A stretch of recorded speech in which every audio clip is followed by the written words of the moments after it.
That's what I want children to be, is to just have that sweetness and innocence. Aloha, good morning. It is August 9th. We are in Kahului, Zippy's fast food restaurant with Charles Keoho, who is running for Lieutenant Governor of Hawaii.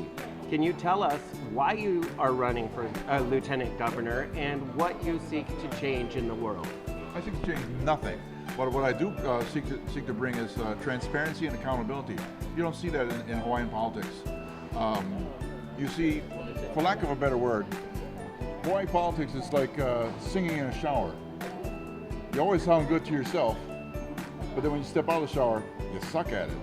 But I got, the reason I ran was on a very last minute basis when I heard about House Bill, I think it's 1697 was a bill.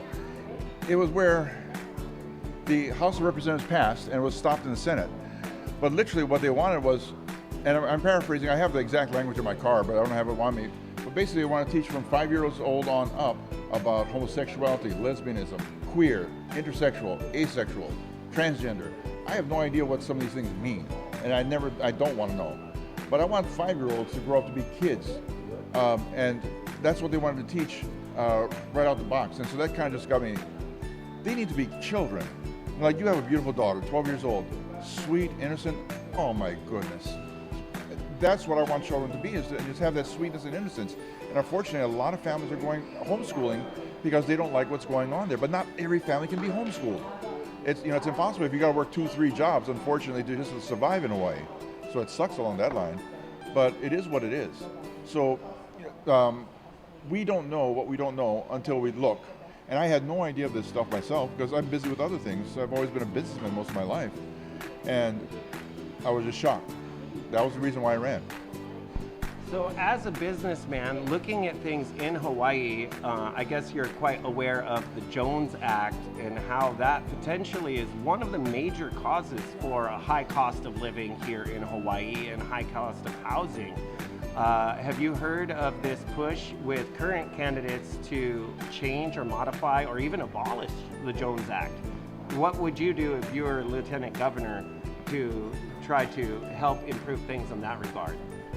So a little bit different. The Office of Lieutenant Governor really has almost no power based upon the way they structured it. Literally nothing, right? So the biggest thing I can possibly do is be a giant flashlight to corruption cockroaches that are out there, that are so heck bent on stopping this and stopping that. There is reasonable ideas about the Jones Act, but the fact that it's over 100 years old, and nobody in America really builds ships for, they're expensive to build in America. And so it causes a lot of issues for that, but it supports a certain company or two, and that's it, and their employees.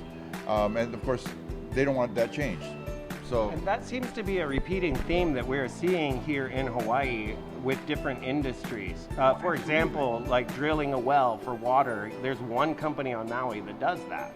I see that also in the medical industry. Hawaii has this thing called Certificate of Need. Certificate of Need basically is you have to get approved by people that are potential competitors of yours. A great example. A few weeks ago, I was traveling from Honolulu to Maui. I was campaigning in Honolulu, and I was traveling to Maui. A gentleman right next to me across the aisle. I'm too wide to fit in the middle of things, but he was right across the aisle from me, and we're having a conversation. He had flown to Honolulu to get an MRI. And I thought, well, we have an MRI on Maui. And he said, yeah, but I had to get the MRI. They didn't call me for a week to get the appointment. And it was going to get 2 more weeks before they could see me. And he said, I need to find out the results now. So he got on a plane, spent his own money, $78 or whatever it was for the round trip ticket to go to Honolulu to get an MRI. Why? Because if you want to get if you see that there's a need on Maui or Oahu or Big Island or Lanai or Kauai for another MRI machine, you have to fill out a certificate of need, and the MRI people on Maui are like, no, we're fine, don't need any more competition. Competition always helps improve product and quality. The fact that the guy had to wait a week to get a call back, come on. He's concerned about his health. And that's why he went to Honolulu. And that just kind of like infuriates me that you have this silliness there. The only answer, when I asked around about what the purpose of the certificate of need was for, was that we don't have enough employees. Well, we don't have enough employees because We don't have, whether we have an extra MRI machine or not, it's on the person that put that MRI machine to make sure that they pay their employees enough so that they stay with them. But without that, you don't have competition of service, you don't have competition of cost, and you don't have competition of quality. So, so the certificate of need is one that definitely hits, but all across the board, there's all this difficulty to do anything in Hawaii. Hawaii already has been known as one of the most difficult places to do a small business, and yet it's absolutely necessary. We pay way too much tax. I don't care how much tax you pay. You need to have, in Hawaii, you need to have at least some kind of a small business that you can write off a lot of the unnecessary taxes. Unfortunately, that's the only way you can do it. Using the platform of Lieutenant Governor, maybe it would be possible for you to share more of these tips and tricks for small business owners. There are, and what I always recommend for small businesses of any kind is make sure you have a CPA that is in the same business that you're in or has an attachment to it. A lot of people want to have real estate and rental real estate. Great idea.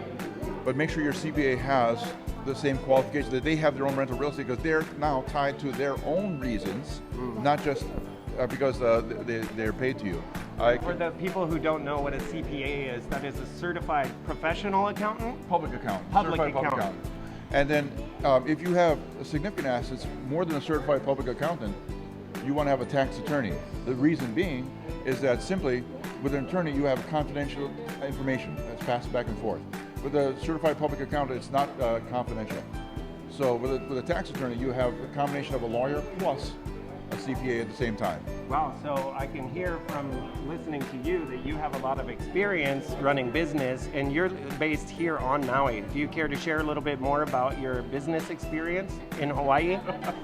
It's difficult to do a business in Hawaii. There's a lot of rules and regulations, and all small businesses are trying to do the same thing, where they're trying to create enough profit so they can have a good life, but they don't want to pay the government too much money, and so it makes it a difficult conversation. Taxes are a good thing when it's used properly, but unfortunately, there's no transparency and accountability in what they're doing. The greatest example is our rail that's going on. $13 billion, $10 billion right now, expected to be $13 billion. And when I was asked questions by other media, well, should I have that going forward? Would I support that? I said, you already spent this much money, might as well. Then another friend introduced a different thought to me, and he said, for $13 billion, you can buy an aircraft carrier. Huh? You can have it built in 5 years. Huh? And now that solves two things.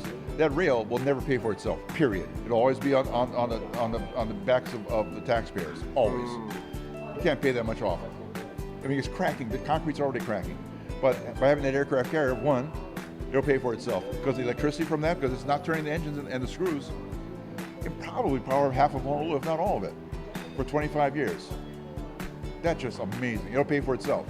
Number two, now you have housing for about 1,000 homeless or houseless. Yeah. I'm going wait a minute, you're solving two issues just with that, far better than the rail, which is solving nothing and causing more problems. I mean, who in their right mind is going to go on a rail that's already cracking? And so again, in transparency and accountability, that needs to be transparent as to how is it so messed up. Now, unfortunately, when you talk inside of that shower to yourself, you're not going to find who's going to be accountable to that. And this clearly illustrates what Einstein said: the thinking that got us where we are now is not the thinking that will get us to where we want to go. That created the problems of today will not solve these problems of tomorrow. So I really like hearing to some people, they might consider it a radical idea to build an aircraft carrier and house people on it and use it to generate electricity. But as a thought experiment, that is just such a wonderful thing. And it shows that we need outsiders with fresh opinions to shake up the establishment and make changes. If people want to get in touch with you, how do they get on your website or your social media? Well, the simplest is Keoho, Keoho, the number 4, Hawaii, @gmail.com. And that's the simplest and easiest way to just reach out to me. And if you have questions for me, I'd be more than happy to answer them. Then I'll be more than happy to answer any call and field any question anybody has. Got no problem. I'm just a human being. And do you have a website where people can learn more about your platform? Queen.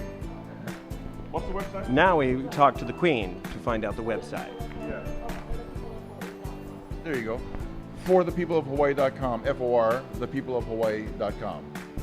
Last question, very radical one. I'm imagining a world where Hawaii is completely a free trade zone. Is that a crazy idea, or could that really change the tide in the world economically? Not a crazy question. It's actually a very good question. Here in Hawaii, we're based on a tourism economy. So when the economy is good in the United States and around the world, oh, we got plenty of tourists. When it sucks, like we had in COVID, it sucks. We need to diversify the economy.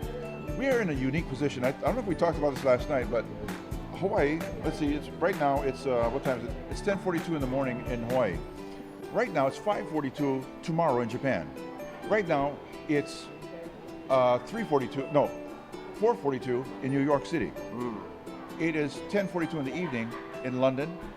It is, and so all around the world, there's opportunities for IT. That's a green business to be part of.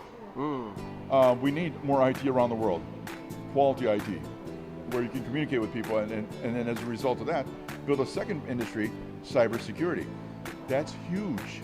And so you can literally have from 5 a.m. in Hawaii till about 10 p.m. at night, cover almost all the world for a wholly different kind of structure that you don't need to have just tourism. You know, you can build a whole different thing. Here on Maui, we have the High Performance Computing Center. That's a main trunk line. It's probably the fastest internet in Hawaii is there. And so you can build that in a place like Maui. We need to build things in the Big Island of Hawaii that's diversified, not just Honolulu. And so that it could help with having better pay, potentially help with the housing. That's again a whole nother issue. That's a very difficult subject, but I had some thoughts on that too, but that's another time probably.